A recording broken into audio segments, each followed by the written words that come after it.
j'espère que vous allez bien. Je suis contente de vous retrouver pour la première fois en facecam depuis un long moment il me semble. Alors j'ai peut-être changé, peut-être que mes cheveux ont poussé et que j'ai fait une couleur, c'est fort possible. Je vous retrouve aujourd'hui pour une vidéo un petit peu spéciale qui sortira un petit peu des tutos ordinaires. Puisque comme certaines le savent, j'ai repris une activité professionnelle à côté de mon activité créative. Qui est toujours d'actualité d'ailleurs, vous pouvez toujours aller sur la boutique, il n'y a pas de problème. Et avec cette activité professionnelle, je suis très souvent en déplacement. Donc en ce moment, je suis pas mal en déplacement, surtout vers Mulhouse, Lille, Saint-Nabord, Épinal, etc. Je peux même descendre à Nice parfois. Et très souvent, le soir, j'ai pas d'atelier avec moi. Donc c'est assez embêtant pour quelqu'un comme moi qui a l'habitude de patouiller, surtout le soir, quand j'ai le temps et quand je suis inspirée.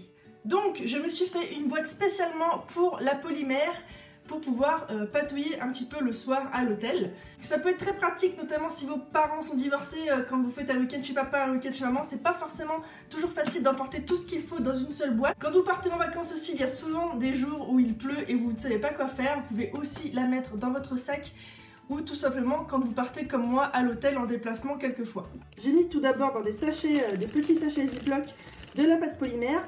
Alors pour cette pâte, je ne vous conseille pas de prendre des pains entiers, ce serait vraiment du gaspillage. Je vous conseille plutôt de prendre les petits bouts. Souvent j'ai des petits bouts qui traînent par-ci par-là de mélange que j'ai fait et dont je ne me sers jamais puisque je me sers uniquement sur les pains encore complets.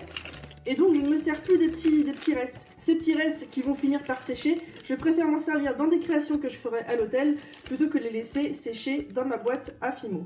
Alors comme vous voyez, c'est des couleurs totalement random, il y a des mélanges qui sont pas encore finis, mais il y a de quoi faire beaucoup de jolis Mica Shift. Donc je prends déjà de la pâte polymère, en sachet Ziploc si vous en avez, sinon vous pouvez prendre aussi des petites boîtes, genre des petites boîtes à maquillage qui vont très bien aussi. Ensuite, je prends ma Fimo liquide, donc ça c'est vraiment le must, surtout quand vous avez comme moi des morceaux de pain un petit peu vieux et vous allez avoir besoin de Fimo liquide. Bon là c'est un pain entier que je voulais tester mais à mon avis je vais pas l'ouvrir pendant mon déplacement. J'ai pris aussi quelques petits emporte-pièces. Alors les emporte-pièces on dirait pas comme ça mais c'est vachement important pour faire des jolies coupures nettes. Surtout si par exemple, je sais pas, j'ai envie de faire des fleurs ou quoi que ce soit ou des pétales etc. Je pourrais en faire. Les emporte-pièces ronds, c'est aussi la base, je trouve. C'est ce avec quoi je fais le plus de création, il me semble. Puisqu'il y a de la place dans le fond de ma boîte, je prends quelques plaques de texture, ça peut toujours servir. Donc j'ai pris celle-ci, une comme ça, une Lisa Pavelka et une autre plaque de texture un petit peu random. Bon, j'ai pris un peu n'importe quoi, je pourrais même limite toutes les prendre parce que ça tiendrait tout dans ma boîte.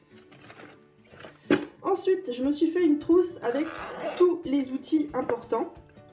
Donc qu'est-ce que c'est les outils importants? Déjà vous aurez besoin de votre rouleau, puisque évidemment vous ne pouvez pas emporter votre machine à pâte partout avec vous. Du moins moi je ne prendrai pas le risque.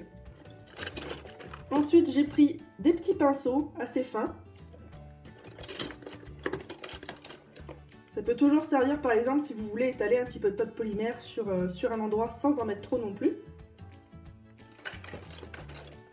J'ai pris les ball tools et les dotting tools avec mes pinceaux en silicone au bout de mes outils.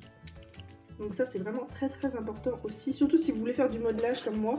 Personnellement je pense que je vais en faire peut-être un petit peu durant ce déplacement. Je prends aussi mon shaper, voilà, mon meilleur ami, mon fidèle compagnon depuis maintenant 2 ans, qui ne m'a pas quitté. Si vous voulez le retrouver, il est toujours dispo sur ma boutique en ligne, le lien est en barre d'infos. Vous aurez aussi besoin d'une lame, alors si possible une lame bien aiguisée, la mienne aurait vachement besoin d'être aiguisée, il faudra que je m'en rachète au pire.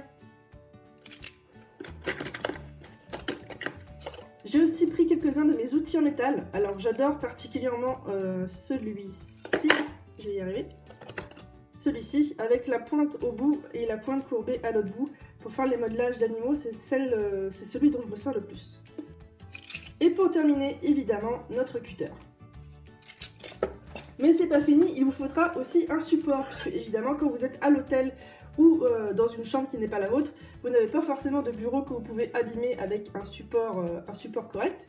Si vous n'avez pas amené de support avec vous, je vous conseille d'acheter des petits cadres photo à 1 ou 2 € et vous prenez uniquement le verre du cadre photo, ça vous fera un très joli support qui en plus passe au four.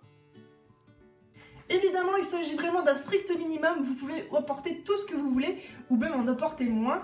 Cela dit, je vous conseille de prendre vraiment une boîte en carton rigide pour mettre dans votre sac pour éviter les chocs, c'est quand même mieux. Et pensez aussi à bien fermer votre tube de Fimo liquide, sinon ça peut vraiment faire des catastrophes à l'intérieur de votre sac. Si jamais j'ai oublié quelques petites choses, n'hésitez pas à le mettre dans les commentaires, ça pourra peut-être aider quelqu'un. Et si jamais vous avez une idée de tutoriel ou quelque chose à me proposer pour une prochaine vidéo, n'hésitez surtout pas à me le dire dans les commentaires. Sur ce, moi je vous dis à la semaine prochaine pour un autre tutoriel. Ciao!